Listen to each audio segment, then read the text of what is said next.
ahí, ahí. Y lo único, pasarme a la tercera diapo para ir al CIEC. Vale. Bueno, el Centro de Innovación en Economía Circular del Ayuntamiento de Madrid es una iniciativa del área de gobierno de Economía, Emprendimiento y Empresa y es un centro que físicamente tiene sus instalaciones en Vicálvaro, en la calle Prat 59, aunque pues todavía por temas de ejecución de obra y pequeños remates que se están haciendo, el centro no está 100% disponible para ser abierto al público, pero lo estará en breve, esperamos. Y la gestión de este centro es una contratación pública que salió a concurso y que hemos ganado pues, una alianza de organizaciones y empresas, entre las que estamos, pásame la siguiente por favor, Lucía, SACIR, Barrabés, la UPM y el Grupo Eurostar como partner de comunicación. Ahí básicamente, si quieres administrativamente, hay 3 lotes básicamente. Uno que tiene que ver con la coordinación del propio centro y la creación de un ecosistema tanto de empresas como de emprendedores, ¿no? Startups y bueno, personas vinculadas a la economía circular en la ciudad de Madrid. Y ahí estamos, pues bueno, Barrabés, UPM y SACIR con una parte de proyectos. Luego hay otra parte del proyecto que es el Fab Lab, donde se enmarcan esas actividades del Open Lab y aquí estamos parte del equipo, Lucía Lucas, que es la manager, la persona que coordina las actividades del Fab Lab, y Bernardo Cerdán, que es el técnico del centro y que está pues, también coordinando muchas de las actividades formativas. Y creo que por ahora, a lo mejor ahora llegará Saúl, también que es otra persona también del equipo que en ocasiones ha estado. Y luego, lo que os decía, el tercer lote es la parte de comunicación. ¿Qué tenemos en el lote 1? Básicamente hay proyectos de acompañamiento empresarial, tanto a startups que están naciendo en el programa de incubación, como a acelerar emprendimientos ya vigentes. Y también hay un programa de circulación de pequeñas empresas, pequeñas y medianas empresas que estén vinculadas a la ciudad de Madrid, que quieran hacer actividades más circulares. Pues esta es una de las actividades. Pasamos a la siguiente, Lucía, por fin, voy a coger esto. Y bueno, dentro también de ese lote hay actividades formativas, hay bastantes empresas que se están traccionando y que forman parte de los diferentes comités, esto está abierto a muchas otras empresas y hay una importante conexión con el Foro de Empresas por Madrid, que es una asociación empresarial de empresas que colaboran con el Ayuntamiento de Madrid y bueno, pues que se está tratando un poco de insertar ahí. Pero está abierto a cualquier otra organización empresarial que quiera contribuir a la economía circular a nivel local, regional o incluso estatal. En su momento, cuando se diseñó el CIEC, pensamos que además de una parte de emprendimiento empresarial, era importante acercar a la ciudadanía y a las personas que trabajamos en organizaciones la economía circular desde una perspectiva más de hacer. Entonces, se diseñó un Fab Lab, que es un laboratorio de fabricación digital, donde se imparten cursos de formación o charlas de sensibilización, como es el caso de esta charla que tenemos hoy aquí, el Open Lab, y también pues, hay una serie de herramientas de fabricación digital que permiten que la ciudadanía, los propios ciudadanos, nosotros mismos, con nuestras manitas, pues hagamos suprarreciclaje o un repropósito, un repurposing de determinadas actividades, ¿no? Porque no solamente se trata de teorizar, sino también de hacer. Entonces, bueno, en el Fab Lab hay toda una serie de maquinaria que además ya está llegando. Tenemos una bordadora digital para trabajar con el sector textil, una fresadora CNC, tenemos una cortadora láser, en fin, arduinos, pequeño material de reparación. Y hay una serie de actividades vinculadas al Fab Lab, donde hay talleres con niños, como son el Fab Kids o el Fab Teens, en colaboración con el tejido social y educativo de Vicálvaro, que es donde se ubica el centro, y bueno, toda una gran variedad de actividades que están ya publicadas en la página web, entre las que se encuentran los Open Labs, como estos seminarios que estamos celebrando ya aquí, y también pues, cursos básicos de formación en torno a la fabricación digital, modelado y escaneado 2D, 3D, rinoceros, grasshopper, diseño paramétrico, talleres de diseño circular, talleres de biomímesis, en fin, ¿no? Diferentes actividades formativas que están abiertas a la ciudadanía y son gratuitas, con lo cual veo aquí a muchos estudiantes a los que les puede interesar recibir esta formación, pensamos que puede ser interesante para vosotros, pero están abiertos a cualquiera de nosotros que queramos aprender a hacer y a utilizar esa tecnología para poder cerrar el bucle, pues os invitamos a apuntaros a nuestras sesiones. Pasará Lucía y Bernardo un listado para que podamos saber quién ha estado en la sala y si hay consentimientos llegará en la actualización de las actividades del Fab Lab y os podéis apuntar. Bien. Y bueno, pues nada, este es un poco el contexto del CIEC y para no enredarme mucho más, también os quería presentar la otra organización, el otro contexto que coorganiza estos seminarios del Open Lab, que es la comunidad ELISA, el campus regenerativo, Circular and Regenerative Campus. Somos una comunidad de estudiantes, de profesores, investigadores y también profesionales de empresa que compartimos la preocupación por el cierre del bucle, ¿no? Por intentar hacer esa transición hacia la circularidad y que los materiales valiosos y críticos que necesitamos para hacer la transición energética y la transición digital, pues no acaban en el vertedero, sino que los tengamos más a mano, más disponibles y no los perdamos como basura, sino que les reconozcamos su valor. Es una de las comunidades que están vinculadas a la Universidad Europea ELISA, que hay unas 40 y tantas universidades europeas aprobadas para toda la Unión Europea. Son alianzas de universidades europeas. La nuestra está liderada por la UPM y no sé si la ha llegado a poner, no, al final no la ha puesto, pero bueno, somos 9 universidades en 7 países: Francia, Italia, Alemania, Hungría, Rumanía y Turquía. ¿Vale?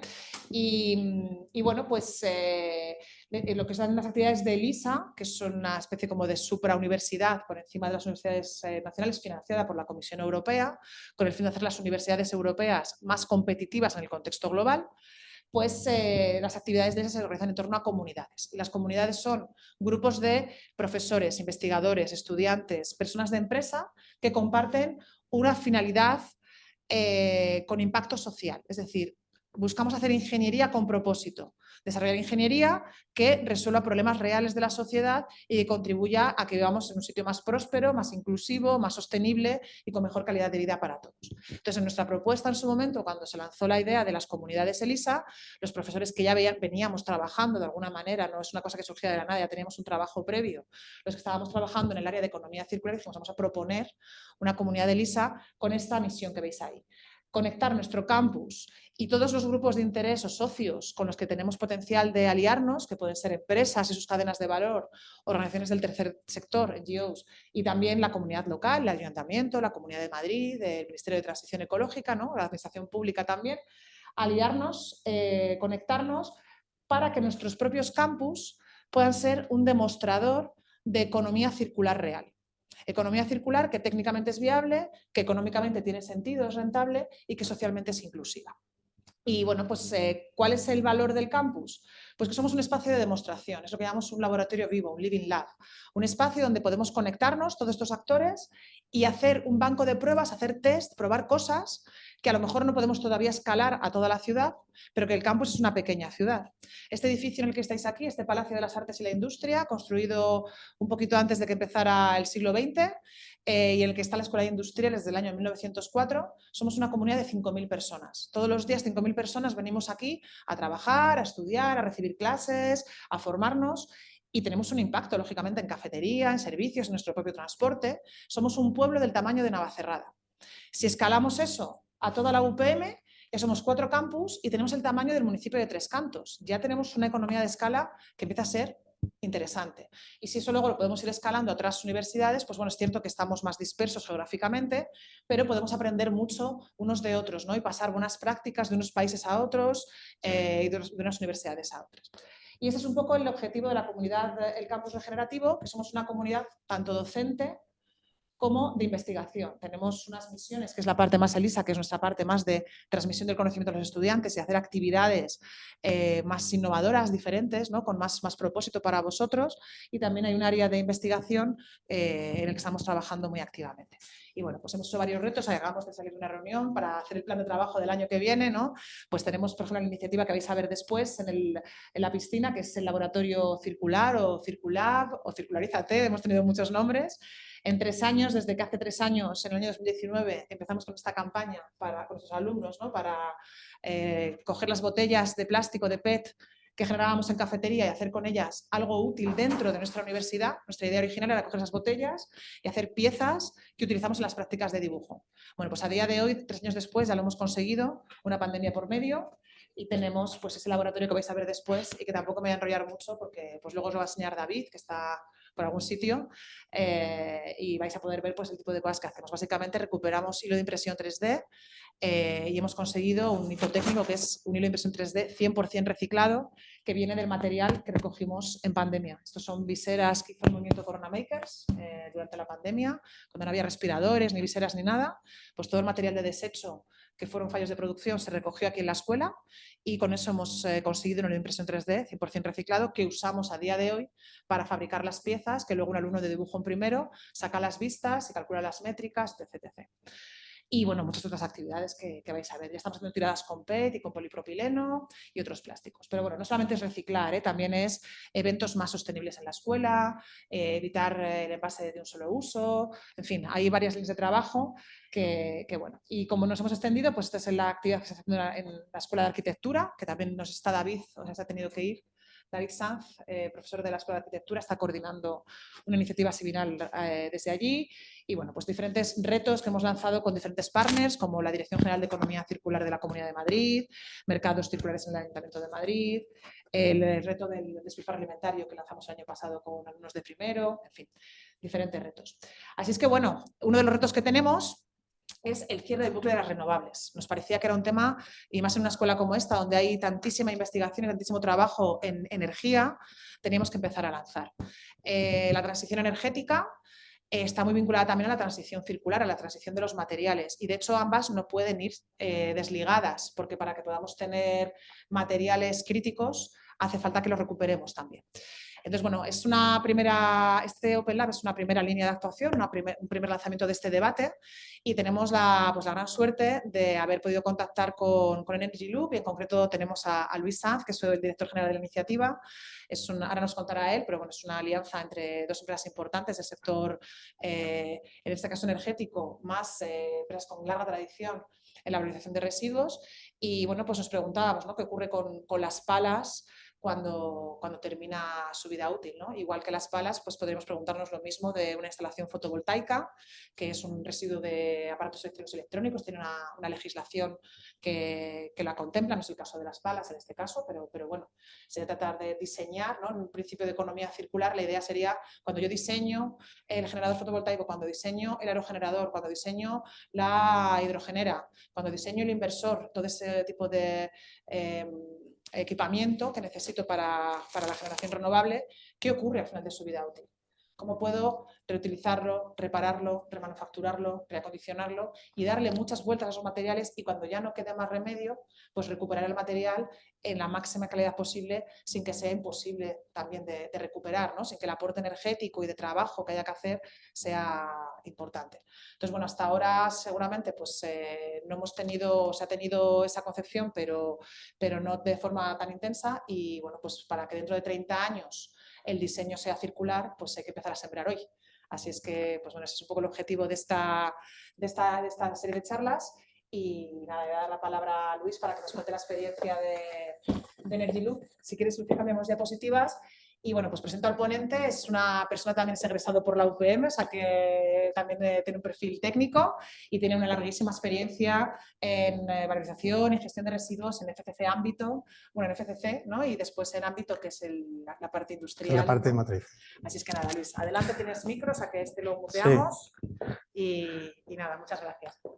Gracias, Ruth, por la convocatoria, por invitarme. Gracias a vosotros por estar aquí. ¿Cómo me escucháis? Bien, ¿no? Bueno, pues sí, efectivamente, un tema caliente al que tenemos que dar solución. Ahora mismo, pues no se han hecho muchas cosas, pero nos queda mucho por delante. Dejadme, en principio, que os cuente quiénes somos. Energy Loop, como apuntaba Ruth, está formada por dos accionistas importantes. El primero, muy vinculado al medio ambiente históricamente, con unos datos que hasta a mí, que llevo tiempo, me impresionan, con una llegada muy importante en el reciclaje. Entonces, en esta primer parte del accionariado está FCC Ámbito, que es parte de este grupo de FCC Medio Ambiente, perteneciente al grupo FCC, que es el área del grupo FCC, de la parte de FCC Medio Ambiente, que trata residuos industriales, comerciales, y donde esta actividad, que ahora empezaremos a analizar, pues se ubica, ¿no? Tiene ese contorno. Os he puesto ahí algunos datos: 120 años en la prestación de servicios, 770 instalaciones operativas, de las que 200 son complejos ambientales, complejos denominamos a una instalación global, una instalación general, donde hay diversos flujos, diversas entradas de diversos materiales, diversos residuos. 39 centros de tratamiento en España y Portugal, 67 líneas de proceso, 60 millones de personas equivalentes, ¿no?, en 5.200 municipios, 24 millones de toneladas gestionadas en el 2021, que se dice pronto, 4 millones de toneladas de materias primas secundarias y 11 proyectos de valorización energética. En fin, no quiero aburriros mucho con los datos, pero bueno, quería daros el feedback de ese componente accionarial que tiene Energy Group.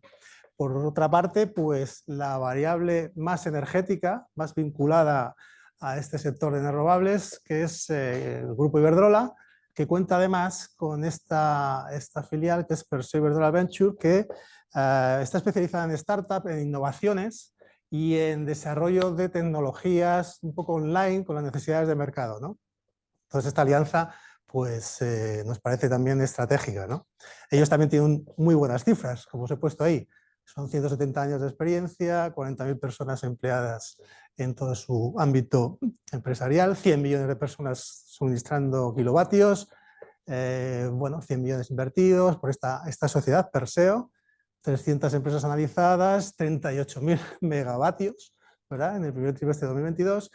Y además, pues con un plan estratégico que están cumpliendo, ¿no? Iberdrola pues tiene 95 gigavatios de capacidad renovables que van a esperar para el 2030 y parece que están en la buena trayectoria.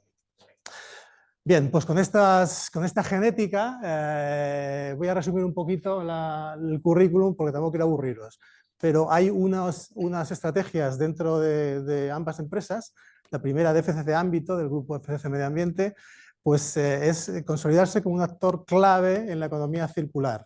Es decir, no es una actividad que podamos considerar de cuerpo, de core o de importancia relativa, pero sí que nos interesa estar en todas las vicisitudes del tema de reciclaje y de la incorporación de los materiales a su casilla de salida, ¿no?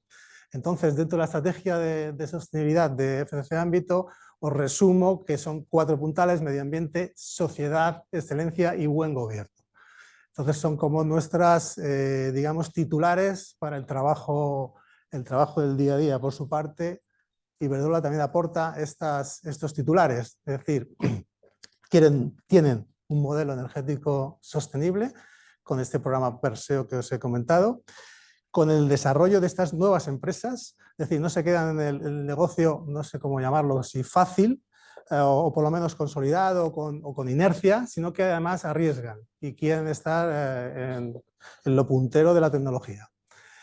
A su vez, pues están priorizando el sistema de gestión medioambiental, que como sabéis es el gran entorno de trabajo de esta actividad. Y bueno, en definitiva, queremos, como en Energy Loop, entrar en el sector eólico como una verdadera economía circular. Es decir, nosotros os adelanto que dentro del reciclaje del aerogenerador, que tiene muchos materiales, los comentaremos ahora, lo que va a hacer Energy Loop es centrarse en la pala. La pala es, digamos, el elemento, si me permitís, entre comillas, conflictivo en la recuperación, porque tiene una composición y unos materiales y una forma de fabricación que no hace fácil, no es imposible, pero no hace fácil la recuperación, el reciclaje o la valorización de esos materiales. Pero nosotros vamos a por ello. Nos gusta el riesgo, lo consideramos además como un reto tecnológico.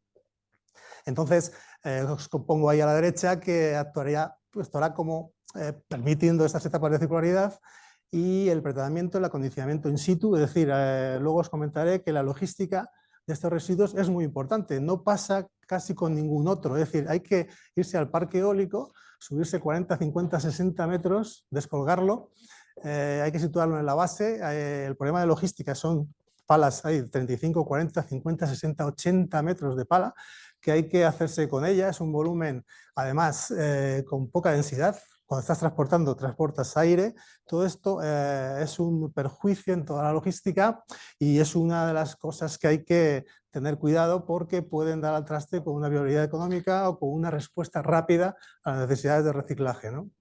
Entonces, estamos estudiando y hemos estudiado y estamos con los desarrollos de esa logística y además pues, con tecnología de reciclaje para llegar a a un ciclo y a un uso de valor del producto con acuerdos con empresas comercializadoras de los productos finales, ¿no? Bueno, en esta alianza de estos dos grupos tenemos a un socio tecnológico que consideramos de alto valor, que es Siemens Gamesa, que seguro conocéis, pues tiene la mayoría del parque instalado en este país, en España. Es un socio que consideramos de mucha calidad porque digamos que está complementando lo que nos falta a las otras dos partes. Es decir, nosotros en FCC, con el miembro de FCC sabemos mucho de reciclaje, con el miembro Iberdrola sabemos mucho de kilovatios, pero nos falta el conocimiento de cómo se construye una pala, cómo se está generando el mantenimiento, qué problemas puede tener a largo plazo o incluso a corto. Y todo ese conocimiento, además de toda la tipología de palas que yo os contaré, que hay muchísima por los años que han transcurrido en la fabricación, pues nos consideramos que es la tercera pata muy valiosa, ¿no? Vale, entonces con este feedback que os he dado, pues vamos a por la economía circular. Y como os pongo ahí, se recuperarán los componentes de la pala. Es decir, no es que menospreciemos los otros componentes, que además hay que deciros que son mayoritarios, es decir, pesa más la torre que la pala, pero bueno, vamos a por el reto. Nos gusta un poco la dificultad y queremos darle solución también al mercado en ese sentido. Reciclamos palas de regeneradores, vamos a implementar la innovación tecnológica, disminuyendo huella ambiental, generamos un empleo verde, una inversión verde, si me dejáis también llamarlo así, y bueno, pues le damos formato a la economía circular. Bueno, vamos a empezar a hablar un poco más de dónde estamos, ¿no? Con qué problemas nos podemos encontrar y qué nos vamos a tener que meter en el bolsillo para poder hacer nuestras plantas, hacer nuestro reciclaje y conseguir los ratios que estamos esperando. Mirad, unos datos. En 2021, el parque eólico, la energía eólica, fue el componente principal del mix energético. Es decir, es un sector absolutamente importante por gravedad y por necesidad de servicio. Es decir, el 23% de la electricidad consumida. Impresionante. En 2002 pues hay más de 28 gigavatios, 28,2, se puede llegar a 29. Y en 2030, además, el Plan Nacional Integrado de Economía y Clima, pues es ambicioso y nos dice que puede llegar a 50 gigavatios. Es decir, en apenas 7-8 años prácticamente se puede duplicar la potencia instalada del parque.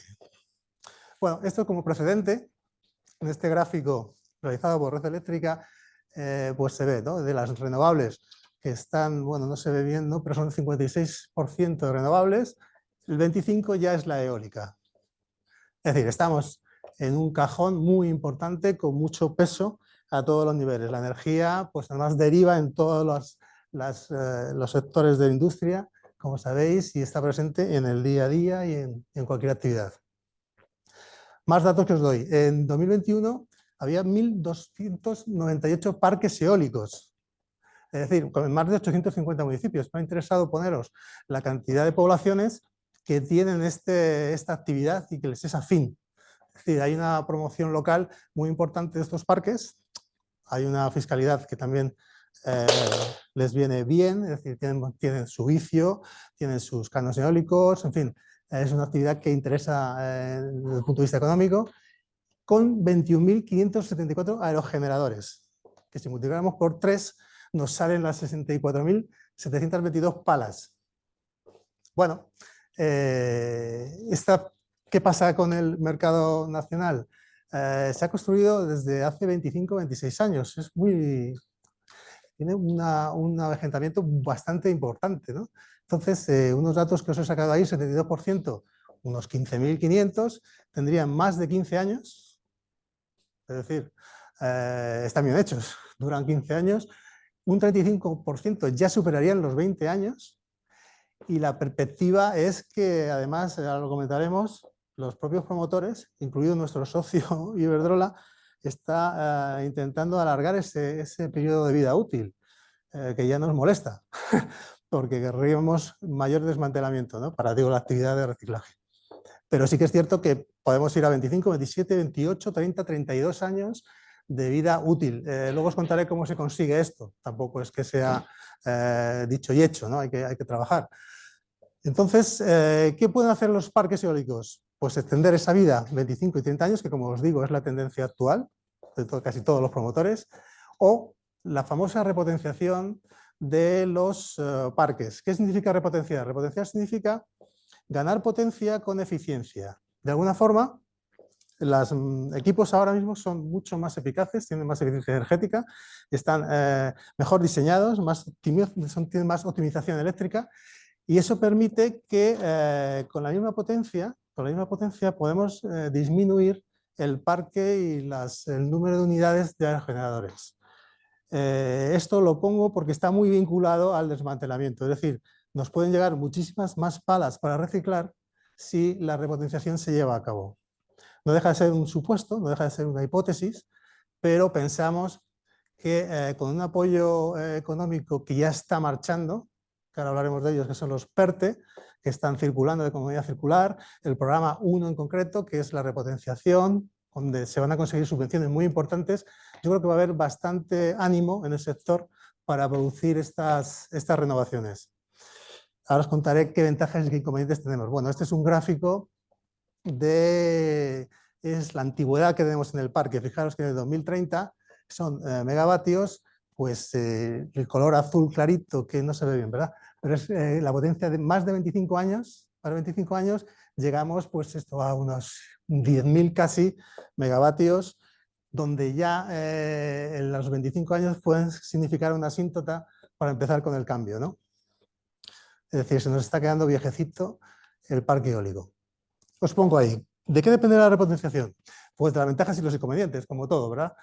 ¿Qué ventajas tiene? Pues la mayor eficiencia eléctrica, un menor coste de operación, son equipos en principio nuevos, renovados y mejorados, mayores ingresos porque se tiende la repotenciación es conseguir más eficiencia energética, más ingresos en este sentido, una minoración del impacto visual porque la estimación es que entre 10, 15, 20 puntos queda reducido el parque original, es decir, de 10 aerogeneradores podemos encontrarnos que al final queden 2, 3 de ese orden.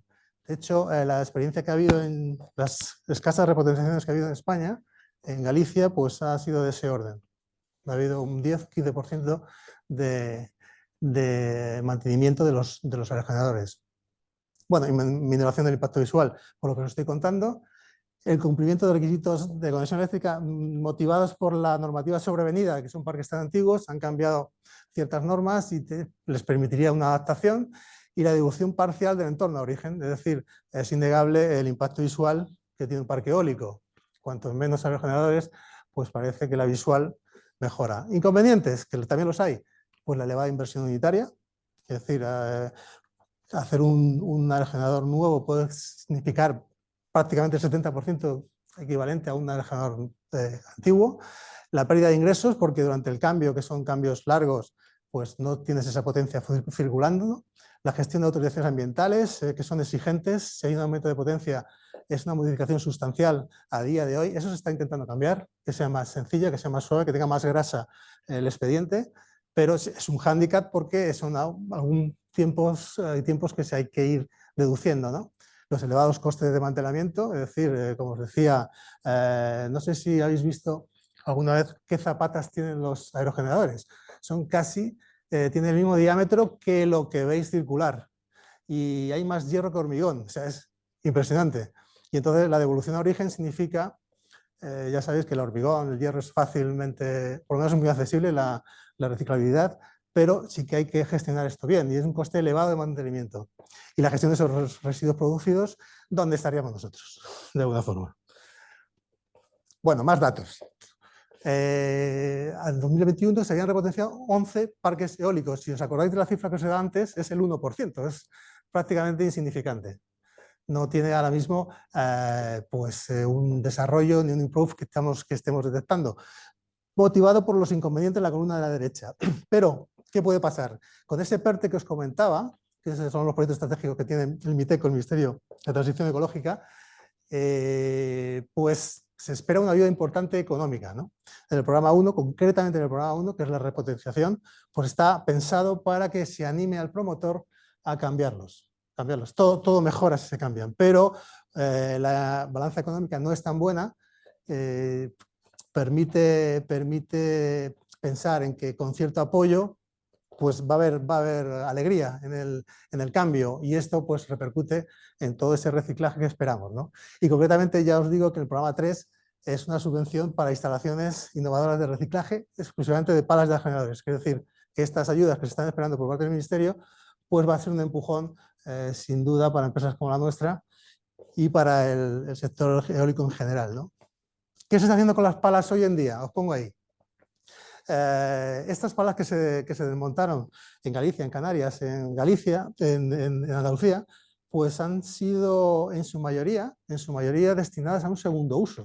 Es decir, ha habido países como Italia, donde se han incorporado, son de alguna forma regeneradores con equipos que con una remodelación y una actualización técnica permiten su segundo uso.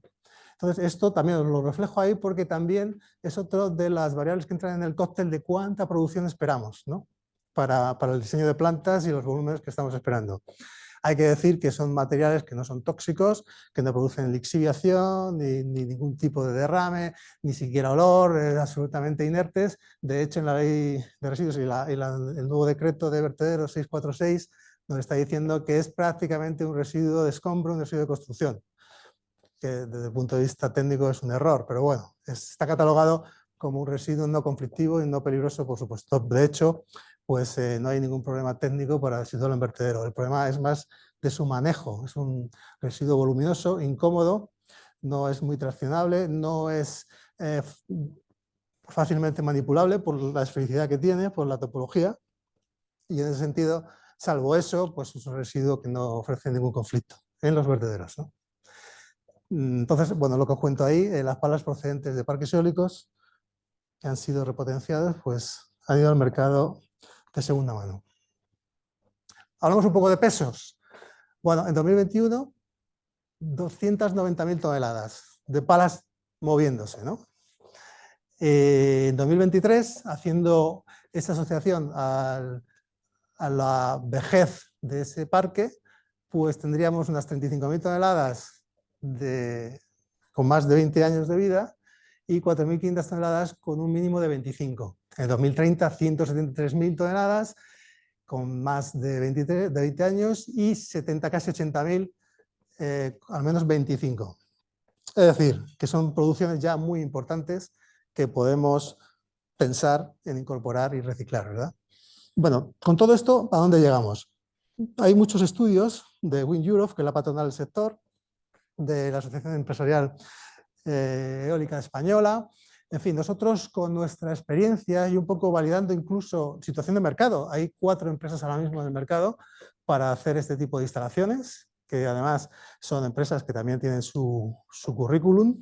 Pensamos, y estamos un poco de acuerdo con la estrategia y con la validación que ha hecho la AE, que vamos a empezar a ver 20.000 toneladas para reciclar en un corto plazo. Corto plazo, hablamos de 2024-2025. De esas 20.000 toneladas, pues a cada empresa nos llegará lo que podamos. Pero bueno, aún así, no son instalaciones masivas, son complejas y no son excesivamente grandes. Quiere decir que el mercado abastece, por supuesto, esta potencialidad de recursos, ¿no?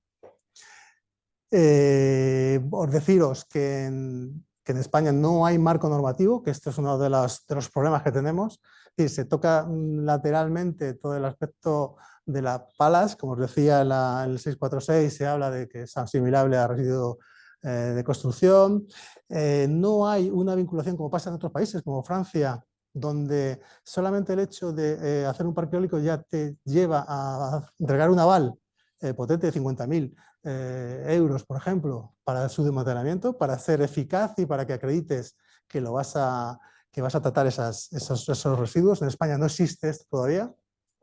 La estrategia de economía circular sí que apunta a una guía de criterios para poder hacer eficazmente el desmantelamiento y que se apoye la investigación y el desarrollo, pero realmente no hay nada tangible ni nada ordenado para que el reciclaje tenga un pasillo de circulación, ¿verdad?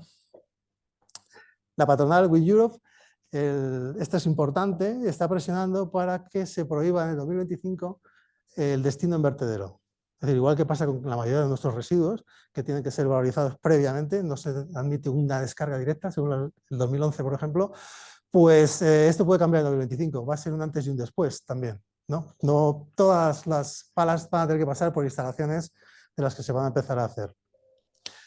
Bueno, una acotación técnica, pues las palas, como os decía antes, son difíciles de reciclar. Casi es un reto, Están hechos con unos materiales y un proceso de fabricación que no facilita esta actividad. Y un apunte que yo creo que es importante, es decir, de todas las fabricaciones, no solamente de palas, también de la industria aeroespacial, de aeronaves y también pues, de instrumentos, depósitos de poliéster, hay unos excesos de fabricación, son tejidos de fibra de vidrio, que esos recortes están yendo a vertedero. No nos olvidemos de eso. Es decir, parece que toda la fibra de vidrio que hay que reciclar, o toda la fibra de carbono que hay que reciclar, está inmersa en resinas. No es así. Hay un excedente de esos materiales que consideramos importante dar salida, ¿no? Bueno, os cuento un poco cómo se hace una pala, para que entendamos, si os parece, qué tenemos y por qué eso aguanta 45 metros en voladizo, que es curioso, ¿verdad? Hay una primera fabricación, la verdad que no se ve bien, creo. Hay un punto ahí, el rojito primero, es la fabricación de la viga. La viga es un cajón de sección variable, que es la que hace que no pande, que se mantenga en voladizo y que soporte los tremendos esfuerzos del movimiento, los tremendos esfuerzos de la resistencia al viento y además pues, su propio peso, ¿no? Se hace con unas máquinas que van haciendo de forma toroidal una mezcla de resinas con fibra de vidrio y la tendencia es que a partir de ciertas longitudes añadir fibra de carbono, que es la que realmente se comporta bien mecánicamente. Ese primer paso, que esa viga, se va recubriendo de lo que se llaman las conchas, que son dos partes absolutamente iguales, simétricas, que se unen. Veis que la segunda parte es la fabricación de esas conchas. Son resinas preimpregnadas que con calor se funden y ya están formando composites. Digamos que también esa primera parte, que es la que entronca con la torre, es donde más refuerzo hay, donde más fibra se aporta y donde más estructura pues, de estos materiales podemos encontrar, ¿no?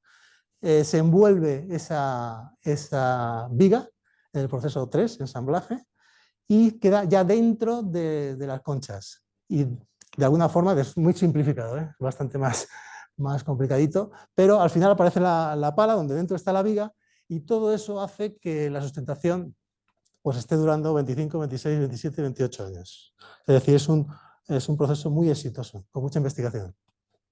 Con un poquito más de detalle, pues la serie de capas. Esta primera parte que os decía está muy reforzada en fibras y es donde se identifica el mayor esfuerzo. La solicitación máxima está en esa parte de la pala. Lo demás es mantener la rigidez y que no haya deformaciones. Entonces es una combinación de fibra de vidrio, fibra de carbono en ese cajón o viga, pues gel coat, diversas resinas estructurales, no se ve bien, ¿verdad? Bueno, en fin, una serie de componentes y de trabajos en torno a esa resina con esas fibras que la verdad es que generan un elemento pues muy rígido, muy compacto y a la vez ligero, ¿no? Porque si pesara mucho pues no sería operativo. Bueno, me ha parecido importante reflejar este cuadro donde veis un poco los porcentajes y los materiales que nos encontramos en las diversas palas, en las diversas partes del aerogenerador. En la torre, por ejemplo, la mayoría es acero. Hay torres de hormigón también, pero en su mayoría siguen siendo de acero. La parte de la góndola es la nariz que tiene el aerogenerador, la multiplicadora también es mayoritariamente de acero, el generador también, y otros componentes son minoritarios, pero en fin, el acero se lleva la mayor parte de esta composición de materiales. En el rotor está el buje, que es el entronque, y donde estamos nosotros, que es en las palas, ¿no? Entonces, si os fijáis, el 85, que incluso un poquito bajo, pues tenemos nuestros materiales compuestos, los composites que nos darán los quebradores de cabeza, ¿no? Entonces, los datos de resumen son que el 82-85% del peso total pues es, no me atrevo a decir fácilmente reciclable, pero sí os he puesto ahí valoración no compleja, valorización no compleja. Es decir, estamos hablando de piezas metálicas y de equipos pues eso, metálicos muy identificables, fácilmente accesibles y que además pues, tienen un reciclaje directo muy cómodo, muy cómodo. Sin embargo, pues, en cuanto a las palas, pues el 11, el 12% de ese peso, pues tenemos nuestro gran reto, ¿no? Es saber cómo podemos recuperarlo. Vale, os quería comentar un poco el tipo de resinas. Nosotros hemos investigado mucho, llevamos un año trabajando en estas caracterizaciones con laboratorios homologados, con centros de investigación, y conocemos muy bien lo que tiene la pala, ¿no? Entonces, solamente deciros que la fase matricial, que es donde están las resinas, voy a adelantar la siguiente slide, tiene básicamente es un poliéster reforzado con fibra de vidrio, ¿no? Esta fase dispersa, que son las mallas, tenemos dos componentes claros, voy a ir un poquito rápido, que son los de fibra de vidrio y también los de fibra de carbono. La tendencia actual es a reemplazar el carbono por la fibra de vidrio, porque tiene menos densidad, pesa menos y además tiene un mejor comportamiento mecánico. Entonces, igual que el poliuretano va ganando terreno a la resina, también la fibra de carbono a la fibra de vidrio, ¿no? Es un poco la perspectiva de la composición, de cómo puede evolucionar en un futuro la composición, la realización de las palas. Bueno, os he hecho ahí un esquema que me ha parecido claro. Es decir, la ley de residuos nos dice, seguro que lo conocéis de sobra, que es la pirámide de la jerarquía del reciclaje. Lo primero, prevenir, minimizar, reutilizar, reciclaje, valoración energética y vertedero para todo tipo de residuos. Esto si lo llevamos a nuestro sector, a nuestros parques, nuestras palas, ¿qué significa la prevención? La prevención pasaría por el ecodiseño, es decir, vamos a empezar a hacer, los fabricantes se tienen que implicar en hacer pues, materiales y componentes y equipos que con una vida útil esperada de que sea larga, no decimos lo contrario, pues sean fácilmente reciclables, o por lo menos sean más reciclables que lo que tenemos ahora. Porque la economía lineal que teníamos hace 25, 27, 28 años, pues nos la estamos encontrando de golpe y torcer esa curva de linealidad nos va a costar mucho, ¿no? Entonces, desde ya hay una perspectiva, una improve, además una tendencia de la patronal y de todos los fabricantes implicados en empezar a hacer cosas reciclables, ¿no? La minimización, bueno, pues pasaría por la repotenciación. ¿Por qué no? Es decir, yo voy a minorar la fabricación de residuos si tengo menos aerogeneradores. No vamos a pensar que todo tiene por qué reciclarse si realmente no es necesario pisar ese charco. Primero vamos a tener un ecodiseño que permita que sea fácil y no vamos a generar residuos, si podemos, ¿no? La reutilización. Bueno, estábamos comentando antes previamente que bueno, elegantemente, es decir, el diseño de una pala con cierta imaginación y especialistas en diseño, en mobiliario urbano o arquitectónico, pues están encontrando soluciones. Ahora vemos algunos ejemplos. Y además, yo tengo esa opinión, es decir, eso está muy bien hecho, tiene unos componentes muy buenos, funcionan fenomenal, pues vamos a intentar no destruirlos, ¿no? Vamos a intentar utilizarlos, reutilizarlos. Entraríamos en la zona de reciclaje, donde ya estamos hablando de instalaciones específicas, la valorización energética como una segunda derivada del reciclaje, pero no considerada y que el vertedero prohibido, ¿vale? Esto no puede ser nunca un destino.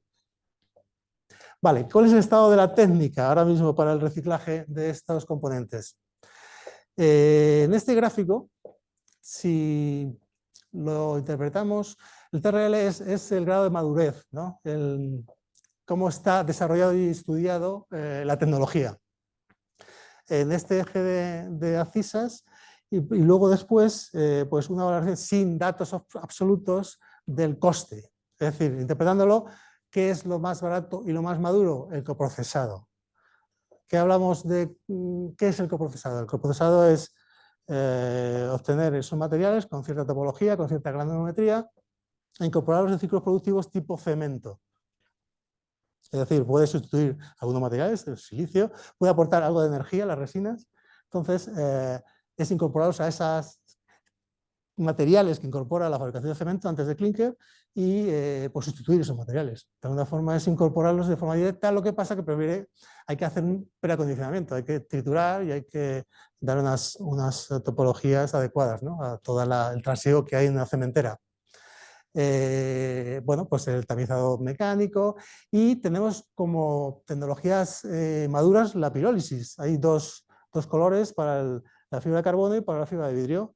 La pirólisis, estrictamente en el tema de los composites de la pala, no está tan madura, cada vez más, pero sí que en otros residuos. Es conocido la pirólisis de elementos industriales tipo neumáticos, por ejemplo, y se conoce muy bien la tecnología. Entonces, es uno de los destinos que nosotros luego apostamos por él y que está en ese rango que os digo como evolucionado y estudiado. También, bueno, el high voltage pulse es la forma de cortar. Como os decía, la logística es importante, se puede cortar con cizalla, se puede cortar con hilo de diamante, se puede cortar con esta nueva tecnología de voltaje eléctrico. Bueno, la solvólisis, que sabéis que es el reciclaje químico, bueno, pues ahora, por ejemplo, Siemens Gamesa, uno de nuestros socios, ya está diseñando las palas para que a través de ácidos débiles puedan separar fácilmente esas resinas. Bueno, todo esto se está llevando a cabo, está en digamos, el tramo medio de esa madurez. El lecho fluidificado, que es una especie de pirólisis también, y la pirólisis de microondas, que bueno, como estadio, elevado coste y poca madurez, ¿no? Digamos que la situación técnica de una planta hoy en día estaría en este rango de aquí. Estaríamos hablando de un proceso térmico para la separación de fibras, para su limpieza, una condensación de esas polimerizaciones de las resinas y también pues, la utilización del gas de síntesis como energía, ¿no? Bueno, aspectos que me ha parecido importante resaltaros. Existen muchos tipos de palas por la longevidad del mercado, la cantidad de fabricantes que hay muchos fabricantes, la evolución que ha habido de materiales, de procesos de fabricación. Entonces, lo que nos va a llegar a las plantas son cosas muy diferentes en momentos puntuales, con lo cual la flexibilidad de la planta tiene que ser muy importante. Tiene que adaptarse a esa tipología y a esas caracterizaciones. Por ejemplo, hay palas antiguas que no tienen fibra de carbono. Si nos llegan palas de 20 años, casi todas, y son largas, todas tendrán fibra de carbono, por ejemplo, que es muy importante pues, desde el punto de vista térmico, ¿no? No es lo mismo. Y luego la apreciación económica, la fibra de vidrio, pues competir con la fibra de vidrio natural es complicado, es muy barata en este país y muy accesible. La fibra de carbono no, para que os hagáis una idea, hay un orden de diferencia de precios de 10 veces, ¿no? Lo que cuesta la fibra de vidrio por lo que cuesta la fibra de carbono. Bueno, define una gran complejidad en las valorizaciones, y eso que os decía, que nos encontramos de golpe con lo que se ha fabricado hace 25 años, ¿no? La logística es muy importante. Estas son pruebas de corte que hemos hecho y traslado y logística, donde, bueno, pues de esto también hay que saber, no solamente es la planta, hay que saber transportarlas, colocarlas, situarlas y, pues bueno, estamos dentro de un parque eólico protegido normalmente con ciertos requerimientos pues, de polvo, digamos, de roturas de viales. Hay que tener cuidado con este concepto, ¿no? Bueno, ejemplos de cosas que podemos hacer con las palas. Pues mira, si os fijáis ahí, en esta rotonda, yo creo que queda bastante bien una pala puesta de pie. Me parece estético, es decir, la pala tiene que estar bien conformada, tiene que ser pintada, reparada si tiene daños, no digo que no, pantallas acústicas o visuales, estos puentes que están salvando pues, veredas, o que están salvando vías de agua. Esta foto de aquí es un proyecto real que se está haciendo en Irlanda, donde se han cortado esas secciones. Como tiene esa carga mecánica tan adecuada, pues está haciendo como los lados de ese puente, haciendo un forjado intermedio de puente, pero que se está utilizando de una forma inmediata. Y mejor que cualquier otra cosa, pues es reutilizar, ¿no? Como hemos visto. Coprocesado, que os comentaba, en cementeras. paneles acústicos, es decir, esa fibra de vidrio con unas resinas que sean adecuadas, que es un tema complicado también, porque la resina pues no circula bien en un tipo de fibra reciclada que haya sido sometida a unas cargas que hayan minorado su componente mecánico, pero que se ha comprobado que son eficaces, ¿no? En la industria del automóvil, estas pequeñas piezas, que no son muy visibles, pero que existen, que hay muchas, pues con esa inyección de una fibra micronizada se puede armar y por inyección podemos estar haciendo, tenemos algunos acuerdos ya para empezar a hacer esto. Y en construcción, pues las aplicaciones son muchas, es decir, hay baldosas porosas, por supuesto paneles, hay pues todo tipo de arquetas, pequeños módulos, donde podemos utilizar estas fibras y podemos acondicionarlas para que con la resina adecuada, eso es importante, pues podamos fabricar productos añadidos al valor, ¿no? A la cadena de valor. Bueno, dejadme que os haga un pequeño resumen, ya con esto termino. Hay que dirigir la fabricación hacia el codiseño, me parece fundamental. Es decir, pues lo que se empieza a fabricar ahora, yo creo que no tendré que hacer el reciclaje, pero de 20-25 años que se encuentren nuestros descendientes con algo fácil, ¿no? El apoyo normativo y regulatorio, fundamental. Es decir, ahora mismo estamos sin nada, estamos sin paraguas y no hay un acogimiento importante para dar un poco alegría al sector, ¿no? También de la administración, un poco al hilo de la segunda frase, ¿no? Que se aprecie y se metan en regulaciones, en pliegos de condiciones, por supuesto en toda la normativa y en toda la vinculada a residuos, ¿no? Ir hacia la cadena de valor, es decir, no vale de nada reciclar si no tiene un destino, que vamos a hacer productos, vamos a hacer cosas que sirvan, cosas que realmente se vea que han sido diseñadas con productos que proceden de una primera vida. Apoyo económico institucional al I+D+I, porque se sigue investigando, seguimos investigando y se tendrá que seguir investigando porque ahora mismo no hay una solución 100% eficaz. Y bueno, pues estos reciclajes de 25 años constituyen un auténtico reto y nos va a la marcha. Bueno, muchas gracias.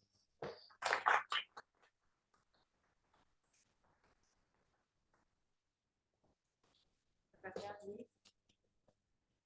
No se oye mucho, ¿no? No se ¿No? está oyendo Concretamente, nada. Ahora ¿Quieres sí. este? Ah, vale, no, sí, vale, sí se oye.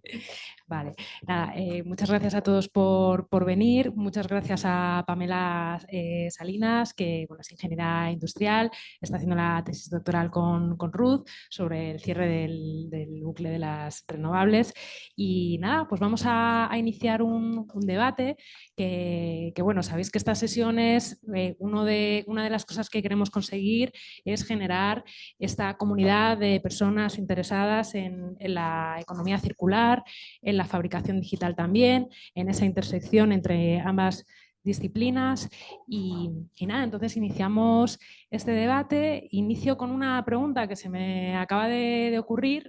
Yo que soy la parte del Centro de Innovación en Economía Circular, de la parte del Fab Lab, le quiero preguntar a Luis cómo ves la fabricación digital, o sea, cómo puede la fabricación digital pues potenciar este reciclaje de palas, si es que lo tenéis contemplado o no, a lo mejor no, por ejemplo, la impresión 3D, o bueno, no sé si estáis contemplando este punto.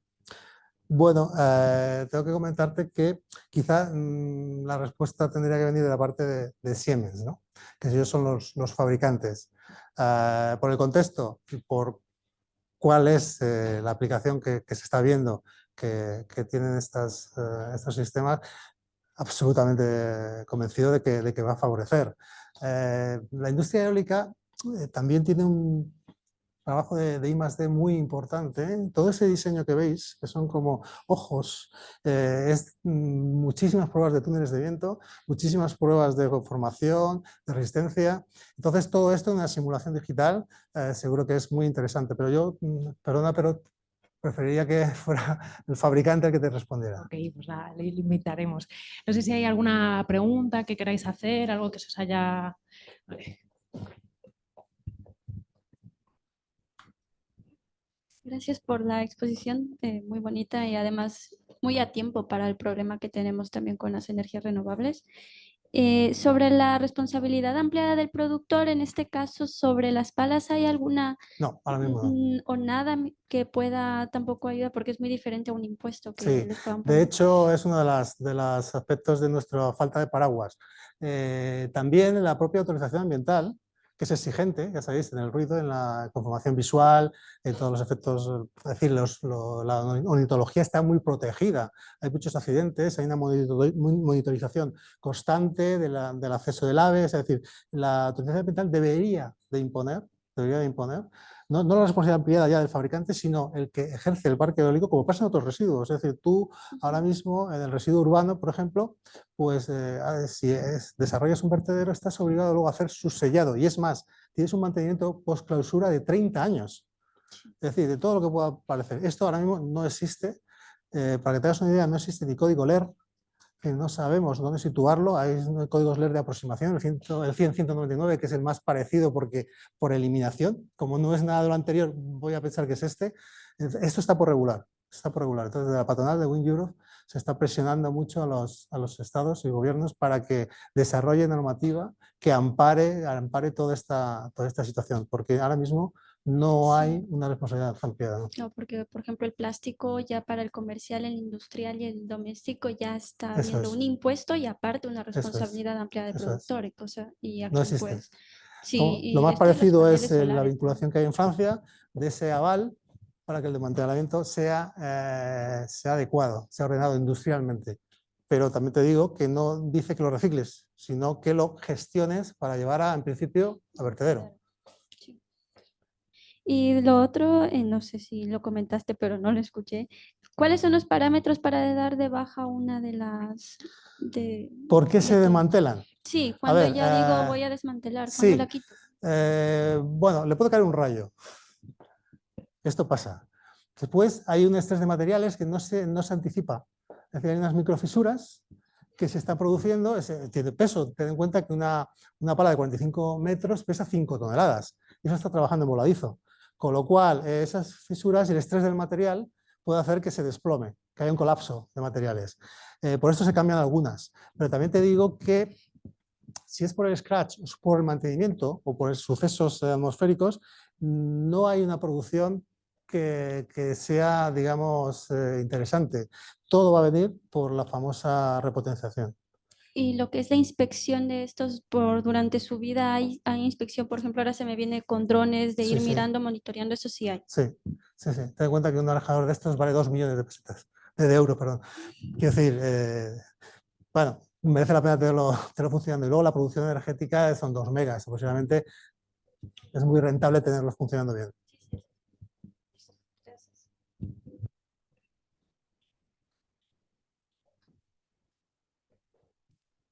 Bueno, Luis, gracias por la presentación. Creo que el tema que nos has traído es un ejemplo de cómo hay que pensar al momento de diseñar cuál va a ser el cierre del bucle y los usos que se van a dar al final del ciclo de vida. Y creo que eso es algo que hace 25 años obviamente no se lo pensó, y creo que es algo que ahora no nos podemos dar el lujo de no considerarlo, ¿no? Respecto a mi pregunta, mencionabas que hay mercados secundarios. Por lo que entiendo, actualmente solo va el tema de la construcción, el reciclaje de las fibras. Y estos otros mercados secundarios que mencionas, ¿hay alguna legislación o falta de regulación, tal vez porque esos otros mercados todavía no están aceptando el No, digamos reciclaje? que es la evolución del propio mercado. Es decir, si montamos un rotor que tiene un componente o una multiplicadora que le puede venir bien al mercado, porque son las propias empresas, hay bastantes empresas que se dedican al mantenimiento de parques eólicos. Si se puede utilizar como cualquier otro motor, como cualquier de un coche o de una instalación, una turbina, estos se colocan de forma casi inmediata, casi inmediata. Y luego, la parte metálica, pues también te digo lo mismo, el aprovechamiento metálico es muy fácil y los destinos de los mercados secundarios son directos y muy rápidos. Donde todo es más complejo es en el tema del composite. Es decir, yo no puedo presentar un composite a nadie, no sirve para nada, ¿no? Tengo que pues manipularlo, tengo que extraerle fibras y tengo que darle un producto que tenga sentido en esa materia prima secundaria, ¿no? Ok, gracias. Una segunda pregunta, ¿qué tecnología? Bueno, nosotros presentamos una serie de tecnologías en Energy Loop, ¿qué tecnologías van a Bueno, utilizar nosotros para apostamos por el reciclaje? tratamiento térmico vía pirólisis de la fibra. Hay muchos tipos de pirólisis, pero hasta ahí puedo leer. Lo que pasa es que te digo que tampoco te estoy descubriendo nada nuevo. Es decir, ¿cómo podemos limpiar la fibra? Pues la limpiamos de resina con calor. Luego hay que saber hacerlo. Hay un coque que se produce, hay una resíntesis, hay unos aceites, pero bueno, en definitiva, si queremos limpiar la resina del composite, que es de lo más duro que yo me he encontrado en la vida, tiene que ser con tratamiento térmico, porque la sorbólisis no viene todavía en ese estado de maduración.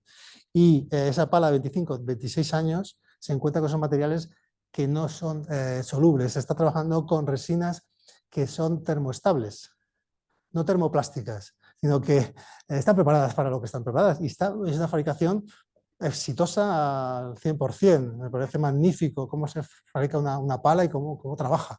Entonces, dentro de unos años va a cambiar, seguro, por el ecodiseño y por la fabricación y por la mentalidad que tenemos. También hay aerogeneradores que ya no tienen palas. Es decir, hay un vortex que funciona, que es capaz de mover, tiene menos rendimiento, pero ya no tenemos palas. Es decir, esta es la evolución del mercado. ¿Qué nos encontramos ahora con esos 30 años y esos 25.000 toneladas, 20-25.000 toneladas al año de palas que hay que reciclar? Gracias. Voy a aprovechar que tengo aquí el micro. Sí. Me ha parecido muy interesante la parte de reutilización en entornos urbanos, en arquitectura. No sé si tenéis algún tipo de estimación o existe a lo mejor por parte del sector de ese volumen de palas que a medida que se vaya generando va a llegar al mercado. ¿Qué porcentaje estaríamos, si existe alguna estimación de cuánto podría ir a unos usos de más valor añadido, una reutilización, ¿no? De decir, oye, pues podemos ponerlo en puentes o en voladizos, y si hay una política activa también de alguna manera por parte de las administraciones en que No, esto bien. ocurra. Sí, esto está muy bien acogido en la administración, está muy bien acogido, pero a ver, seamos realistas. La pala que me llega ahí viene troceada, algo magullada, viene probablemente rota porque ha sido un descuelgue, porque ha sido un accidente, ha sido un rayo. Entonces, para conformar esas modulaciones de mobiliario urbano, por ejemplo, esa adecuación urbanística, necesitamos cierta integridad de la pala. No tendría mucho sentido coger trozos y reconstruirlos. Estaríamos creando pues, algo realmente perverso, ¿no? Entonces me tiene que llegar con una cantidad de formato interesante para poder destinarlo a esos aspectos estéticos, ¿no? Esto que comentabas antes de los drones que inspeccionan, hay una cierta información, ¿no?, en torno a esas palas. Sí. ¿Se podría utilizar para ver qué palas son más viables de ir a unos procesos de más valor añadido, ¿no? Sí, de alguna forma en el contorno, pero la investigación, por ejemplo, de la microfisuración está muy evolucionada. Hay unos testigos que colocan las empresas mantenedoras, siempre de eso un día podemos convocarle para que os cuente bien.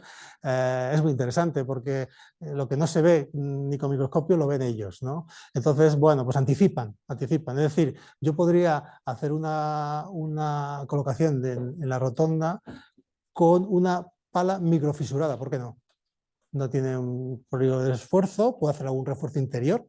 Ya si viene destrozada no, pero por ejemplo, podemos anticipar, ellos podrían llegar a la conclusión de que no les merece la pena hacer un scrap un mantenimiento por fuera porque es muy costoso, sino que la desmontan. Bueno, pues esa pala me viene bien para hacer esa utilidad que dices. Sí. Muchas gracias.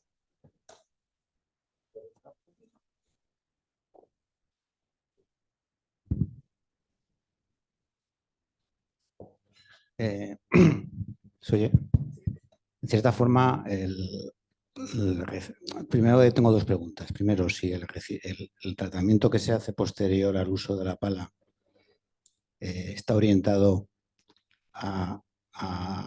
digamos, a un escenario en el cual no va a haber palas en el futuro, porque por lo que has comentado antes hay algunos aerogeneradores que no tienen palas, con lo cual no habría palas en el futuro. Entonces el trabajo de recuperación de esas palas sería evitar el impacto ambiental de las palas que habría que eliminar del espacio, digamos, para usarlo en otras cosas, ¿no? Y si ese no es el escenario, ¿qué impacto tiene el reciclaje de las palas en los recursos iniciales primarios necesarios para producir las palas que se van a instalar nuevas? Es decir, si son 200.000 nuevas palas pero se reciclan 20.000 cada año y nada del material de la pala se puede reutilizar de nuevo para producir la pala, puede haber ahí cierto conflicto no conflicto, sino el aporte es para otros sectores, que no es que está mal, no está mal, pero no elimina completamente a lo mejor el estrés ambiental sobre los materiales que se utilizan para las palas como tal, ¿no? Sí, interesante pregunta. Bueno, lo que pasa con, por ejemplo, la fibra reciclada, tanto de vidrio como de carbono, menos con la de carbono, es que queda tocada por el proceso térmico, queda tocada mecánicamente. O sea, el volver a la casilla de salida a la pala no es viable. No es viable por las tremendas solicitaciones y la exigencia del material que se coloca en salida. Sobre todo es fibra de vidrio. Digamos que la composición típica de una... Sí, lo que pasa es que iríamos a igualar las condiciones de la fibra de vidrio o la fibra de carbono de origen, naturales. Y hasta el momento no es posible. Entonces, ¿qué puede pasar? Mira, la composición aproximada de una pala pues es un 45% de fibra de vidrio, la que nos vamos a encontrar en la planta. Un 5% de carbono, un 35%, un 40% de resinas y un 10% de otros materiales, entre ellos el metal, maderas, un gel pues de los coat que son estructurales. Esa composición minoritaria es la que te encuentras en la pala. Pero también te digo que para trabajar la pala tengo que hacer un reciclaje mecánico. Tengo que hacer una titulación primaria, una titulación secundaria y hasta una micronización. Todo esto altera mucho las propiedades de todo. La fibra corta está muy penalizada en estructuras y yo voy a poner en el mercado fibra corta. No puedo hacer una fibra larga cuando la estoy metiendo por esos procesos mecánicos que además pues son muy exigentes. Son muy exigentes. Es decir, sabéis cómo trabajan los trituradores, que bueno, pues... y el... Claro, claro. Pero claro, probablemente sea más caro el collar que el perro. Entonces, desde ese punto de vista, no pasa nada por descolocar la fibra. Vamos a buscarle otras alternativas. Al final, cada vez va a haber más fibra de carbono, menos fibra de vidrio, más poliuretano, menos resinas. Van a ser resinas no termoestables en su mayoría y van a ser también unas composiciones que están por nacer ahora mismo. Dentro de 5 o 10 años se van a poner resinas que ahora mismo no existen. Entonces, ¿por qué? Porque no se pueden dejar esas formas en las tecnologías que no siguen, mucho menos esa línea de la industria antigua.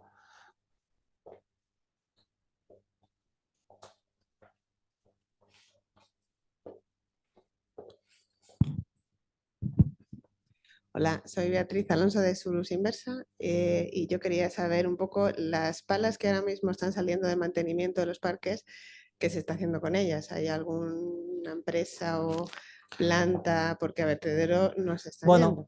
Yo os ponía en la presentación, no existe ninguna planta de funcionamiento de reciclaje en España y en el mundo solamente hay una, en Alemania, que lo que hace es triturar, llevarse lo que identifica como energético a la cementera y lo demás lo tira al vertedero.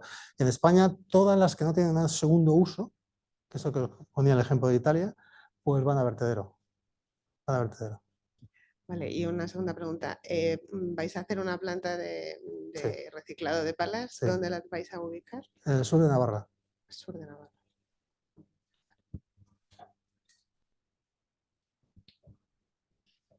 Bueno, en primer lugar, muchas gracias por la presentación. Nos ha parecido muy interesante. Yo quería preguntar hasta qué punto las empresas energéticas cree que puede entrar en conflicto o cree que puede haber un conflicto entre el alargamiento de vida útil de las palas con la reutilización, porque entiendo que un aerogenerador, Sí. sobre todo para empresas de mantenimiento, cuando compran la maquinaria, no conviene que Sí. la vida útil se alarga mucho, Sí. ¿no? Bueno, lo apuntábamos un poco antes. En nuestro propio Consejo de Administración hay ese conflicto. Es decir, Iberdrola está intentando alargar la vida útil de 32 años, 33, desde una previsible vida útil, un final de ciclo de vida de 25, 26, como poníamos ahí. Entonces, evidentemente, entra en conflicto. Bueno, desde el punto de vista profesional es un perjuicio. Desde el punto de vista ético, vamos, es un debate. Es decir, yo prefiero que casi que no haya tanto residuo, ¿eh? Pero también te digo que tenemos que preparar todo para que sean las dos cosas, duren las palas, pero que puedan ser reciclables. No sé cuándo, en el 2060, pero que sean reciclables, ¿no? Entonces, internamente tenemos ese debate, pero evidentemente no podemos entrar en conflicto, nos haremos con las palas que nos vayan llegando. También te digo que la tipología de palas de esos 25, 26, 28 años que nos van a llegar, pues no tiene apenas, por ejemplo, fibra de carbono, con lo cual sigue siendo complejo, pero bajando un escalón, ¿no? En fin, insistía en que la planta tiene que ser muy flexible y tiene que estar acomodada a lo que le puede llegar, que son situaciones muy diferentes. Nosotros estamos analizando con Siemens muchos yacimientos de palas desmanteladas, y hay muchas variedades que incluso decimos, ¿y este qué tipo de pala es? Y no saben decirnos cuál es, porque hay una tipología, una fabricación, muchísimos años de recorrido, y entonces esa identificación, estamos ahora muy centrados en hacer una base de datos para que de alguna forma se automatice. Viene la pala 24, pues la instalación se adecue un poco, pero es complejo. Y bueno, respondiéndote, es un conflicto, evidentemente, pero bueno, el entorno... Es un debate sano, yo creo. Sí, eso es.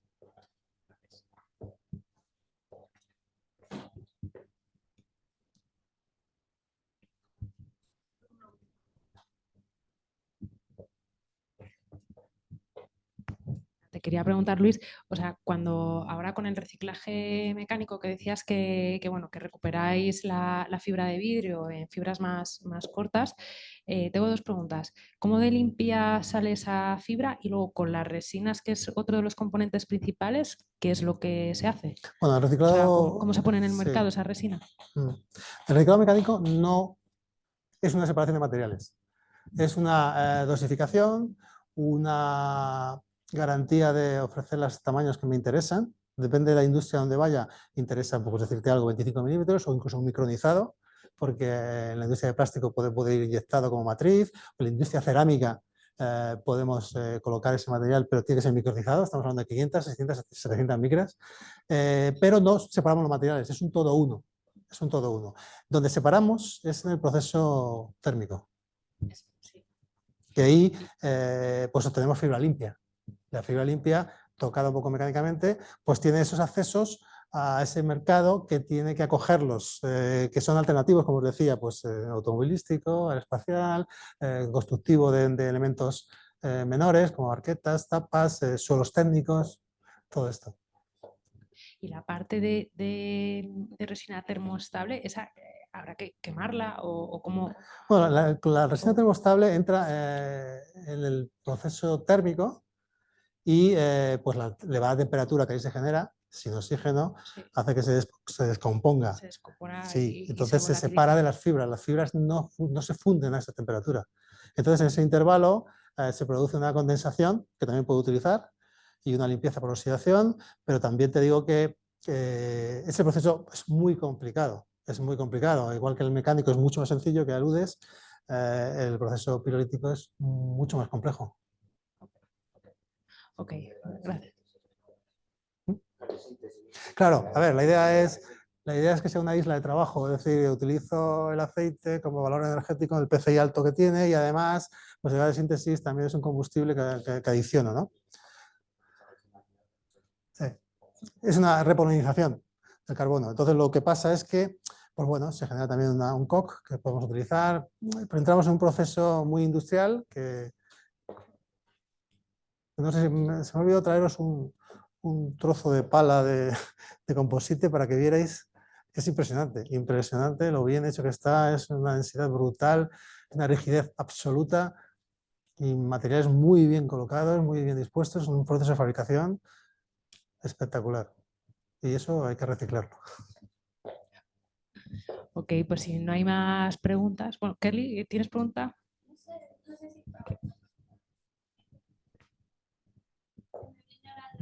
Los molinos de viento que hay normalmente en Holanda, sí.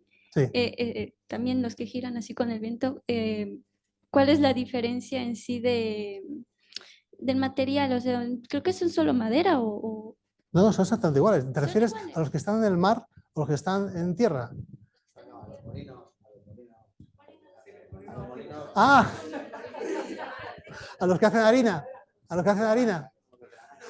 No, nada que ver, nada que ver, nada que ver. Bueno, los molinos de Quijote no entran en esto. Ya, ojalá, porque eso sí que es madera que es fácil reciclar.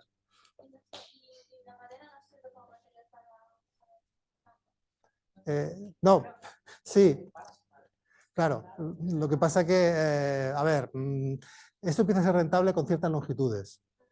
Entonces, pues el que inventó el composite pues tiene un altar. Me parece que debería ser premio Nobel o como mínimo.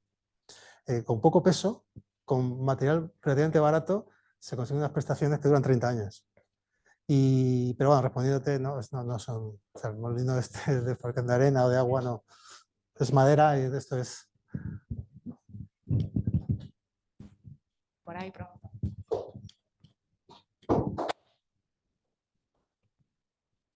Yo tengo una pregunta relacionada con los procesos mecánicos para tratar lo que son las palas.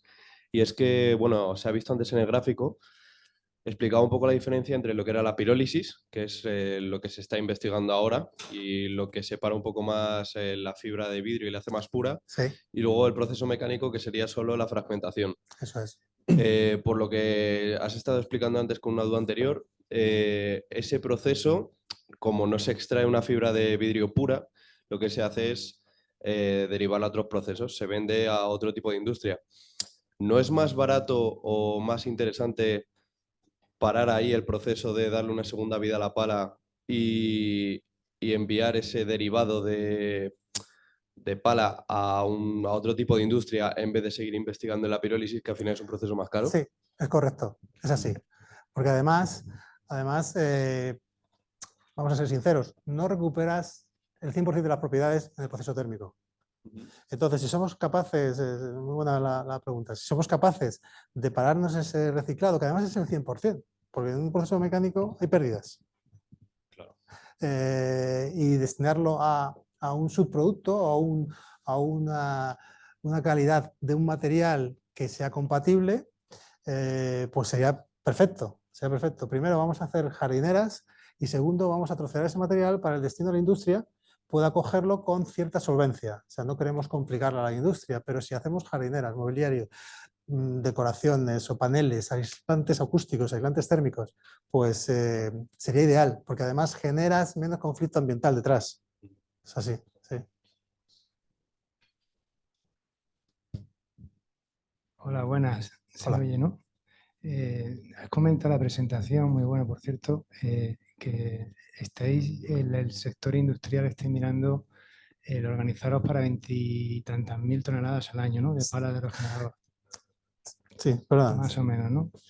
Entonces, y que hay como 4 empresas, ¿no? Junto con vosotros, intentando repartiros ese mercado, ¿no? O sea, yo entiendo que cuando ya estas plantas estén en funcionamiento, automáticamente la legislación pues entrará en funcionamiento, no sé si eso se contempla, ¿no? Para prohibir, ¿no? Que los fabricantes de palas puedan seguir depositando las palas en vertedero.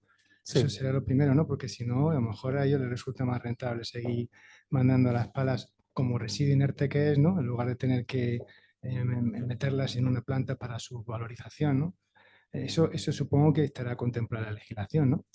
Bueno, déjame que hable un poco de lo que hemos hablado antes, y es que no hay una normativa ahora que esté colocando lo que dices, ¿no?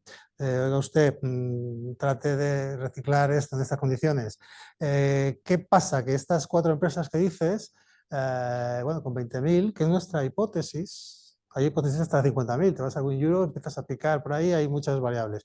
Bueno, la experiencia nos dice que puede ir por ahí, pero es una bola de cristal. Vamos a ver qué pasa con la repotentización, vamos a ver qué pasa también con las estimaciones de mercado. Es decir, nosotros somos Energy Loop, en principio no somos una ONG, es decir, nos tienen que salir los números. Entonces, la apreciación del mercado es que la fibra de vidrio reciclada no sabemos ni cuánto cuesta, porque no hay una demanda.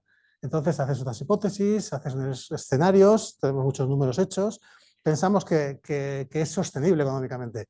Tampoco nuestro core está, tanto en FC como en Iberdrola, en este tipo de plantas, pero no podemos destinarla a pérdidas. Entonces, todo este reciclaje tendrá que conformarse como cualquier otra industria de competición.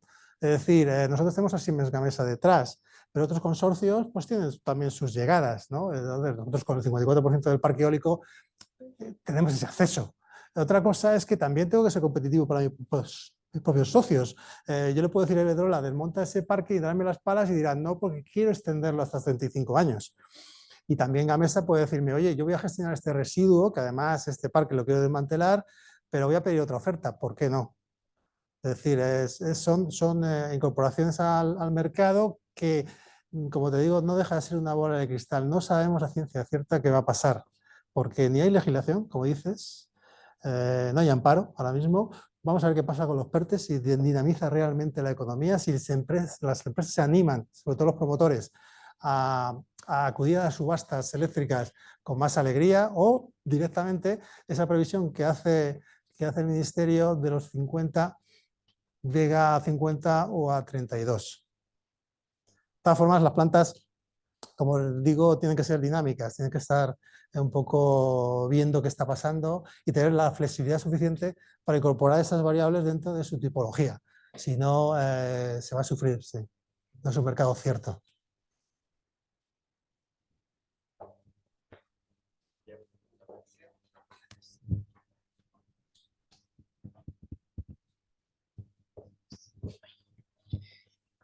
Bueno, mi pregunta se sale un poco de lo que estamos hablando, pero está relacionado. Y es que he leído en algún sitio hace un tiempo que todo lo de los aerogeneradores y este tipo de energía estaba causando un problema a nivel de fauna y de biodiversidad, o sea, a nivel de aves, claramente, ¿no? ¿Eso es real? ¿Es amarillismo del periodismo? O sea, desde dentro de la industria, ¿cómo es? No, es real, Si sí. es un problema real. Sí, es real. Y si se está haciendo cosas al respecto. Sí, lo que... Porque digo, está muy bien, ¿no? Mucha transición, pero ¿y lo otro qué? Bueno, Que ya siempre sabes, lo que pasa en la sí. industria, yo creo. Cuando te conceden la autorización ambiental, yo hablo como promotor, no soy promotor, pero ¿qué está pasando? Que en la autorización ambiental te piden esa protección de avifauna y fauna. Te la piden, además, si no la garantizas, no hay concesión. ¿Qué se hacen? Se ponen instrumentos de localización, de radares, para detectar la llegada de aves en cierta distancia y que para el giro del aerogenerador. Porque sí que han detectado colisiones, hay colisiones. Porque parece que van lentos, pero van a muchísima velocidad, porque son muy grandes, ¿no? Entonces, sí ha habido conflictos con aves y eso está absolutamente tabulado y regularizado en las autorizaciones ambientales integradas que te da la comunidad autónoma. Entonces, y hay esos equipos para anticipar esas pequeñas incidencias.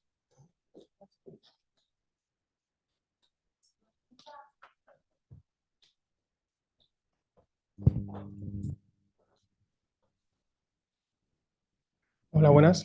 Hola. Muchas gracias por la presentación, que ha estado muy bien. Antes de la pregunta, decirle a la que acaba de preguntar, el otro día estuve en una asociación que era de recuperación de aves que tienen daños, por ejemplo, que se electrocutan con los cables y demás, y solamente reciben animales que están entregados por particulares, o sea, no es la totalidad ni nada parecido, y todos los años reciben unas 7.000 y pico aves solamente en la Comunidad de Madrid. Bueno, pero será anécdota nada más. Yo quería preguntar, porque yo formo parte del equipo del FIEC y uno de los programas que tenemos es de circularización de empresas. Y ahora yo estoy con la circularización de empresas de mobiliario urbano, de fabricantes. Entonces quería preguntar si ya teníais sinergias establecidas con determinados fabricantes de mobiliario urbano para poder aprovechar estos materiales, porque una de las cosas que algunos de los fabricantes también nos trasladan es que están intentando darle vueltas a posibilidades de poder recuperar material de cualquier otra industria para poder aprovechar sus propiedades, ¿no? Te digo, por ejemplo, con el caucho, cosas de estas procedentes de los neumáticos, ¿no? Y algunos sí que me han mencionado temas de aprovechamiento de la fibra de vidrio, que les resulta súper cara, ¿no? Entonces, a lo mejor sí que había algún tipo de conexión posible con vosotros, ¿no? Entonces, quería preguntar si ya existía. Bueno, nosotros tenemos dos colaboraciones, permíteme que no te diga los nombres, y tenemos 2 convenios con 2 universidades para el trabajo arquitectónico de ese que estás comentando. Nos parece importante y a mí particularmente me parece una forma muy adecuada de incorporar. O sea, nuestro destino es muy variable, como habéis visto, hay muchas posibilidades, pero ese es uno de los que deberían de estar arriba en la pirámide, ¿no? Es decir, como comentábamos, es un material muy bien hecho, muy estable, muy adecuado para ciertas posibilidades. Tiene el hándicap de que tiene una forma caprichosa. Es decir, nosotros tendemos a hacer superficies planas, angulares.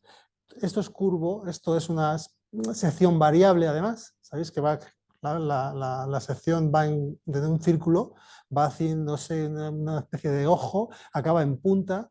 Es decir, a ver dónde sitúas la marca del láser para cortar con la perspectiva de un mobiliario urbano que además es irregular, por ejemplo. Pero bueno, todo eso se está modelando y esa es la tendencia. Y como te digo, tenemos dos empresas ya vinculadas y 2 acuerdos con universidades para hacer este desarrollo, que es muy interesante.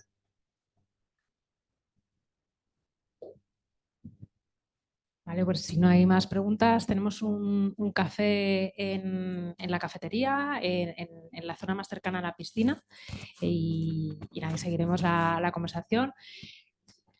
Bueno, y visitar Circulab efectivamente y al Fab Lab, o sea que efectivamente.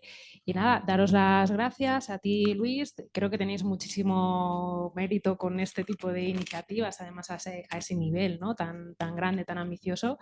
Y bueno, desde aquí nos encantaría que contarais con el Centro de Innovación en Economía Circular para, bueno, pues para cualquier cosa, desde ideas o incluso procesos. Tenemos el Fab Lab, eso, la pregunta que te hacía al inicio, a lo mejor si Siemens Gamesa quisiera probar con nuestra tecnología o si no es con la nuestra propia, trataremos de facilitar el acceso a otro tipo de maquinaria para ver si la fabricación digital puede impulsar todo este proceso, pues por nosotros encantadísimos y luego aparte tenemos unas cuantas empresas, startups incubadas que a lo mejor pues quieren hacer algo pues con estos materiales que vosotros vais a poner en el mercado y nada, o sea que de aquí a través de Ruth, de Pamela, pues estaríamos encantados de seguir colaborando y nada, a los demás, a los asistentes, muchas gracias Ruth, también Bernardo, Saúl y a todos los que habéis venido y nada, vamos a la visita al Fab Lab, al Circulab y ya al café. Muchas gracias.